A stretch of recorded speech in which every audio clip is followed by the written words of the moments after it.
लोकायुक्तांपुढे आजच्या सुनावणीमध्ये agriculture department, MAIDCL, MSPCL आणि anti corruption bureau याचे सगळे अधिकारी उपस्थित होते आणि त्यांच्या देखत मी ऑनलाईन ह्या गोष्टी कितीला मिळतायत आणि आपल्या सरकारने कितीला घेतल्या आहेत त्याचे आजचे भाव मी ऑनलाईन सुद्धा लोकायुक्तांना दाखवल्यावर त्याच्यावर लोकायुक्तांनी अतिशय गंभीर असे नोटिंग्स केले.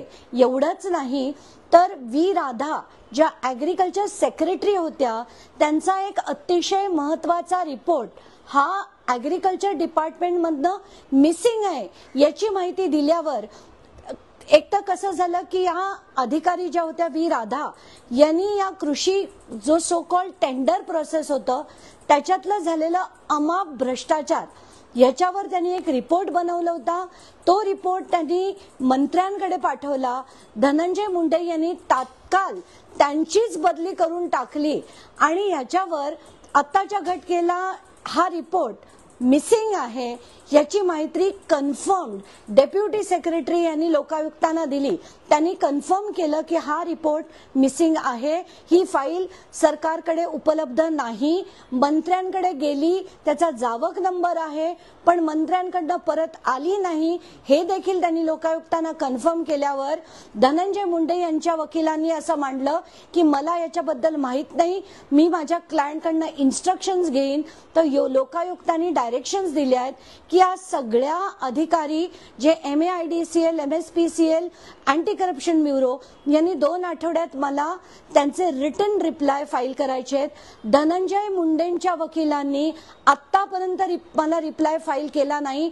त्यांना देखील डायरेक्शन्स दिले आहेत की येत्या 2 आठवड्याच्या आत त्यांनी सुद्धा मला रिप्लाय फाईल करायचा आहे आणि मी माझा जो से आहे तो त्यांच्या पुढे रिजॉइंडर स्वरूपात 13 ऑक्टोबरच्या आधी सादर करायचा आहे आणि आता 13 ऑक्टोबरला याचं हिअरिंग ठेवण्यात आलेलं आहे. ज्या पद्धतीने आपण ती संपूर्ण म्हणजे माहिती माध्यमांसमोर देखील हे केली होती की तो नॅनो युरिया आपण मागितला तो साईडवरती काहीतरी म्हणजे फार कमी किमतीला आहे आणि ज्या पद्धतीने सरकारने शासनाच्या माध्यमातून जी गोष्ट विकत घेण्यात आली त्या संदर्भात लोकायुक्तांचं काय म्हणणं आहे जेव्हा आपण हे संपूर्ण दाखवलं? आज एक्झॅक्टली हेच झालं. लोकायुक्तांपुढे मी नॅनो युरिया, नॅनो DAP, मेटाल्डेहाइड याचे मी जेव्हा स्कॅम एक्सपोज केला तेव्हा 92 रुपयाला नॅनो युरियाची बॉटल मिळत होती, घरपोच मला 92 ला मिळत होती. मग माझ्या सरकारने 19.5 लाख बॉटल या 220 रुपयांनी कशा घेतल्या? एवढंच नाही, मी त्यांना आजची ऑनलाईन ची किमती त्यांना त्याचं मी दाखवल्यानंतर लोकायुक्तांना सुद्धा ते अतिशय डिस्टर्बिंग वाटलं आणि या गोष्टी त्यांनी ऐकल्यानंतर त्यांनी डायरेक्शन्स क्लिअर कट दिले आहेत की MAIDCL आणि अँटी करप्शन ब्युरो यांनी याचा रिप्लाय तात्काळ मला फाईल करायला सांगितलाय.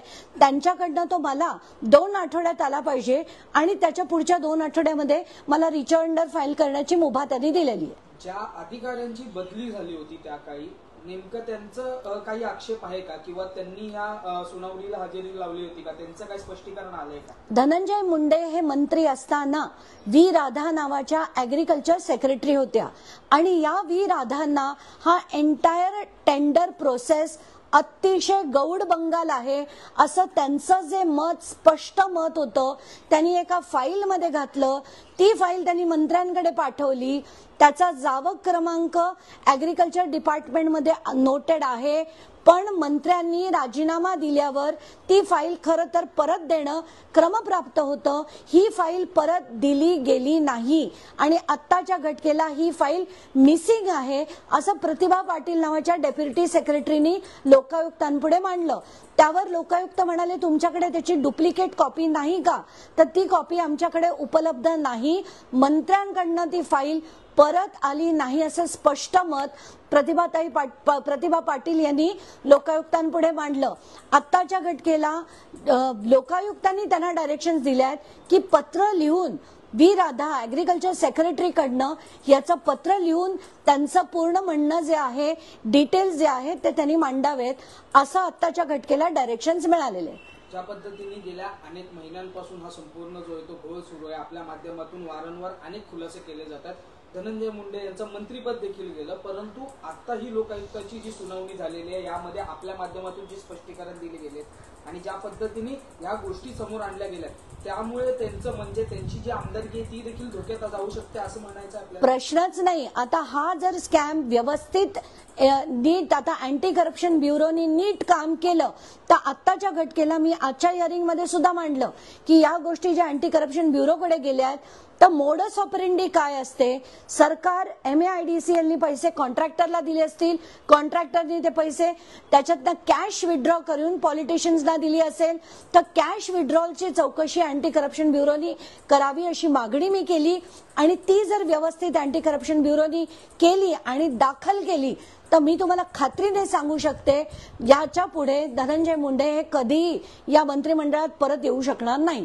आणि आणखीन एक विषय आपण लावून धरलेला की कुठेतरी ऑफिस ऑफ प्रॉफिट झालेला आहे, तो वेगळा विषय आहे, यानुसार आपण वारंवार सांगत आहात, परंतु या संदर्भात काही लोकायुक्तांकडे सांगण्यात आलंय का? लोकायुक्तांचं असं म्हणणं होतं की ऑफिस ऑफ प्रॉफिट आणि त्यांची आमदारकी रद्द करणं हे इलेक्शन कमिशनकडे येतं, त्यामुळे मी त्याच्यावर वाच्यता करू शकत नाही. पण ऑफिस ऑफ प्रॉफिटची चौकशी जी आहे ती अँटी करप्शन ब्युरो ऑलरेडी करते आणि त्यांच्याकडे मी जे फाईल केलंय, कारण माझी कंप्लेंट जी होती ती मी सगळ्या अथॉरिटीजना पाठवली होती, अँटी करप्शन ब्युरोला पाठवली होती, ECIला पाठवली होती, लोकायुक्तांना पाठवली होती आणि त्याच्यात अँटी करप्शन ब्युरो ही ऑलरेडी चौकशी करत आहे. त्याचा रिपोर्ट आल्याबरोबर इलेक्शन कमिशन त्याच्यावर कारवाई करू शकेल. तर आत्ताच्या घटकेला माझी जी मांडणी होती ती अतिशय फुलप्रूफ होती, ते आज स्पष्ट झालं. पण ज्या पद्धतीने आतापर्यंत आपल्याला वाटतं की कृषी खात्याला म्हणजे शासनाच्या कृषी खात्याला न्याय मिळेल या संदर्भात सामान्य माणसाला न्याय मिळेल, शेतकऱ्यांना न्याय मिळेल, आमच्यासारख्या कर भरलेल्या लोकांना टॅक्स पेयर्सना नक्कीच न्याय मिळेल.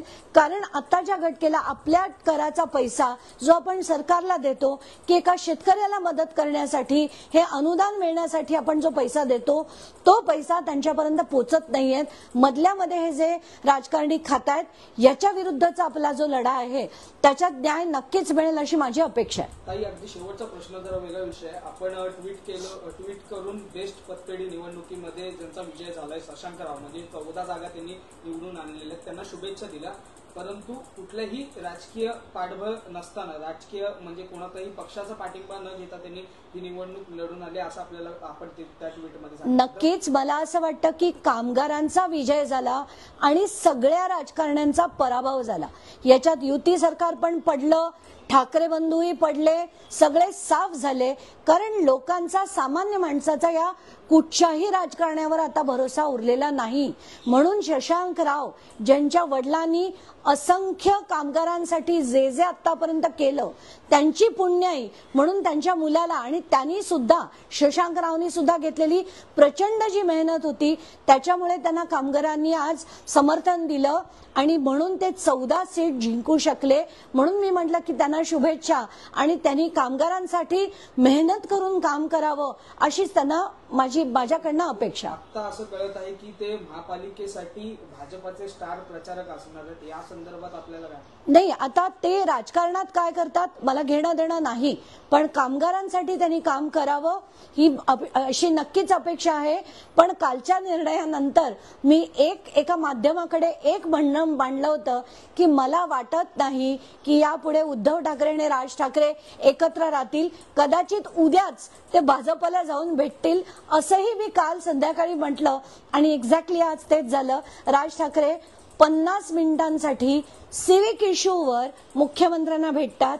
खरं तर मुख्यमंत्र्यांचा आणि मुंबईच्या सिव्हिक इश्यूचा काही एक संबंध नाहीये, पण ते भेटतायत, आनंद आहे.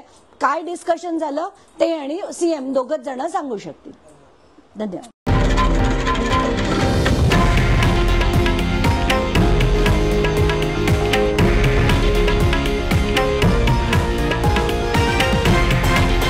हे आहे देशातील नंबर 1 न्यूज नेटवर्क आणि आपण पाहत आहात TV9 मराठी, एकमेव.